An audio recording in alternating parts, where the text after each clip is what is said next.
Hello everyone, welcome back and long time no chat on the channel.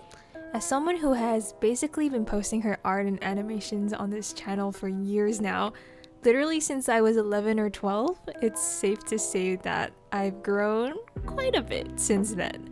So in this video, and as a little catch up, I'm going to be telling you a story about how Veda, aka Saku or sakuraopal known here on the internet, had a little dream and still have the dream of becoming an animator. So sit back, get comfy, and let me tell you the tale of Saku's animation journey so far. From posting silly fan animatics on YouTube to now being a second-year student at my dream animation school, Calarts, which their extended studies program actually collaborated with me on this video, which is crazy to think about. Anyways, without further ado, let's begin.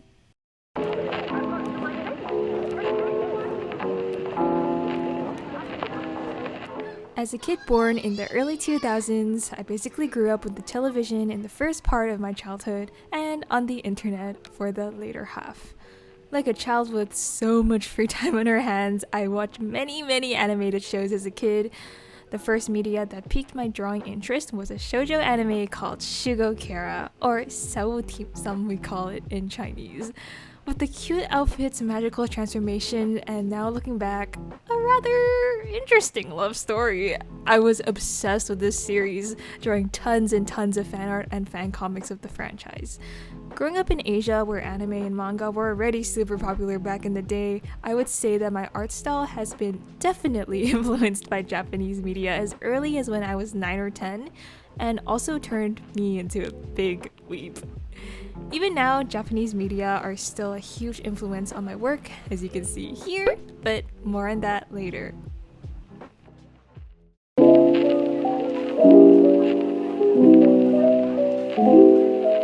After being introduced to drawing by all these animated TV shows, little Veda expanded her drawing subjects into ponies. My Little Pony: Friendship is Magic is an animated children's television series that started airing in 2010 all the way to 2019, which, if you don't know already, entails the adventures of 6 ponies solving friendship problems all throughout Equestria. Very popular would be an understatement for this show. In fact, a 2012 Atlantic magazine article stated that there were between 7 to 12.4 million bronies in the United States alone, which is crazy to think about. My passion for these magical horse creatures only fueled after getting my first laptop, which unlocked a whole other world, also known as the internet.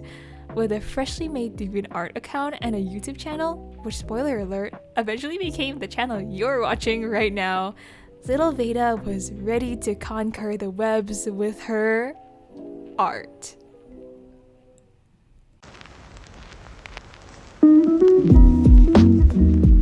In middle school, I met one of my good friends who equally shared passions in magical horse creatures with me.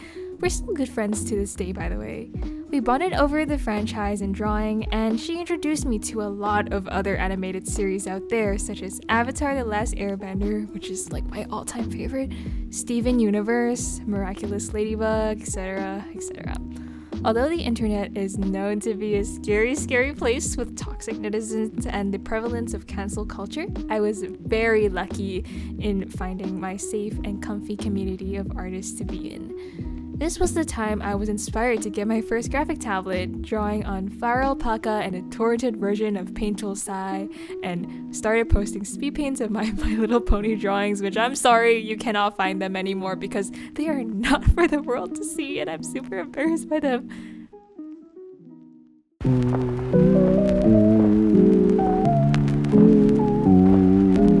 Around 2018 was when little Veda became obsessed with musicals, and YouTube started recommending her a bunch of animatics. I went crazy for these. During lunch breaks, I remember talking to my friends about these animatics, and many of them actually encouraged me to start making my own. And I did exactly that. That's when the young Veda went from just making still drawings to now entering the world of animation. I specifically remember when I was 13 being so passionate about animation that I would do all my homework during recess, go home just to watch more shows in anime, and then draw animatics afterwards. You can still find a lot of these animatics on my channel, by the way, though it is quite embarrassing. This was basically how the next few years of my life went, especially when a certain event occurred during 2020. With the abundant time I had at home, I started making even more of these fan animatics, most notably being from the fandom of the anime Chibako Shonen Hanako-kun, which kind of kick-started my YouTube channel in a way. Posting these videos was also how I met the first few members of my community on Discord, which you can join, link is in the description. It's like the most wholesome community which has stuck with me for years now, and I'm very, very grateful to everyone who's in it, so thank you very much. How I could make friends around the world bonding over animation and drawing fueled me to become a better artist even more.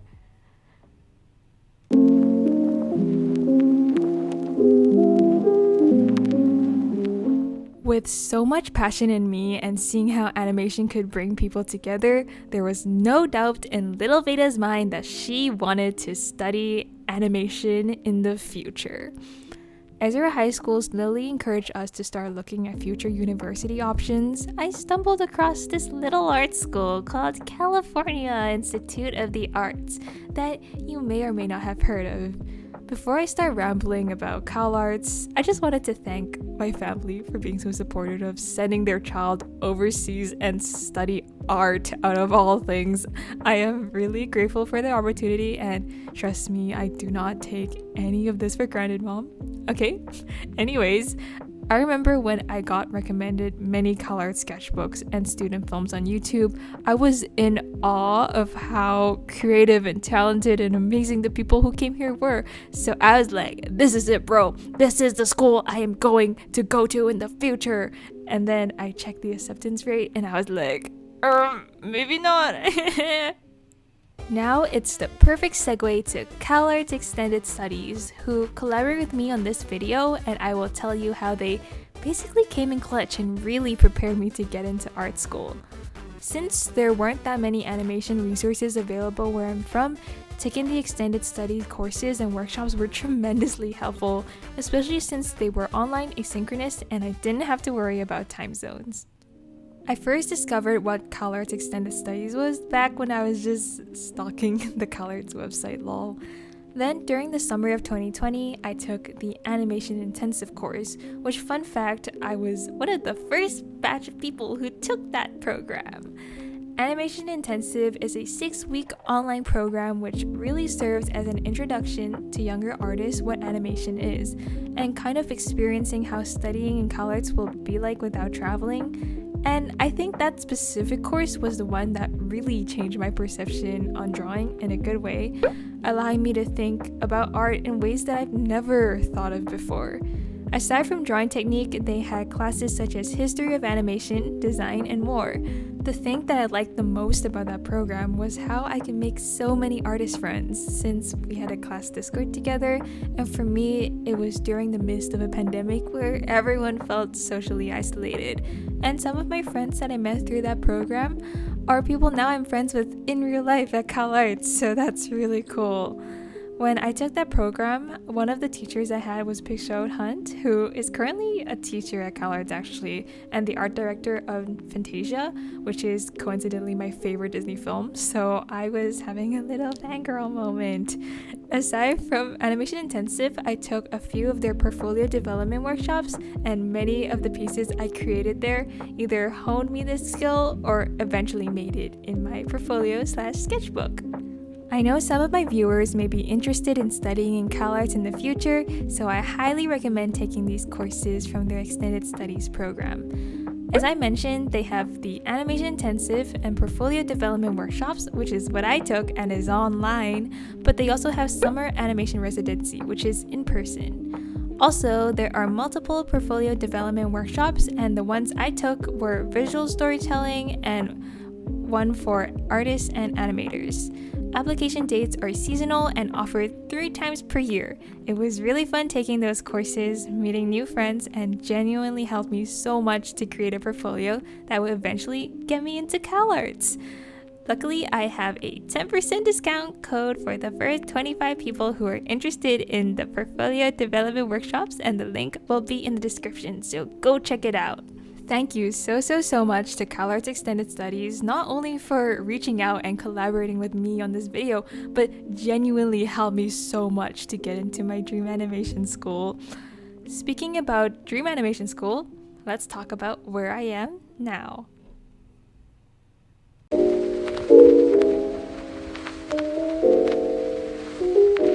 One thing I like about making YouTube videos is that I can look back on my growth as an artist so far. Especially watching my vlogs, they really are time capsules that bring me back to a certain part of my journey, and I'm incredibly grateful to everyone who is so supportive of me and stuck with me for this long.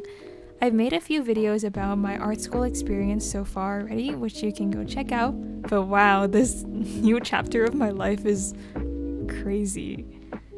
To using a Cintiq for the first time, to animating my first bouncing ball, to making my first year film, and now drowning in the second year workload, I've learned so much just in these 1.5 years here, being constantly inspired by the incredibly talented people around me. Of course, which is also scary and daunting at the same time, but maybe I'll save that for a future video. I think I said it in a previous video, but I'll just say it again here, especially after going to Lightbox Expo, which is one of the biggest artist conventions in LA. I'm reminded that I'm now in a whole new country where so many artists I've looked up to my whole life are, learning alongside these people and just seeing how much I've grown since the 11-year-old me makes me happy and excited for what's to come. Of course, I know that art school is tremendously pricey, and I'm so lucky to be able to go to Calarts and have the journey to get to where I am today. However, please know that every animator and artist have a different path to get to where they are, and there are so many people in the industry who have gotten their starts in ways you've never thought possible. So what I'm trying to say is, please allow yourself to dream. Who cares if people judge you? Because now, especially going to art school and experiencing so much burnout, I know that it is this dream that will rekindle you with your passion and keep you going, no matter how big your goal is, no matter where you are in life, no matter what you want to do. I know it sounds like super cheesy, but just do it. Just dream. They're both 17 songs. Wow. I need to put in a K-pop reference there. Okay. Anyways, thank you so much for watching this video until the end and allowing me to ramble about my story so far. And you bet it won't be over for a long while. I hope this video was inspiring and helpful in any way. And once again, if you're interested in Calarts Extended Studies programs, please check out the links as well as my promo code you can find in the description below. Happy drawing, and I'll see you in the next video.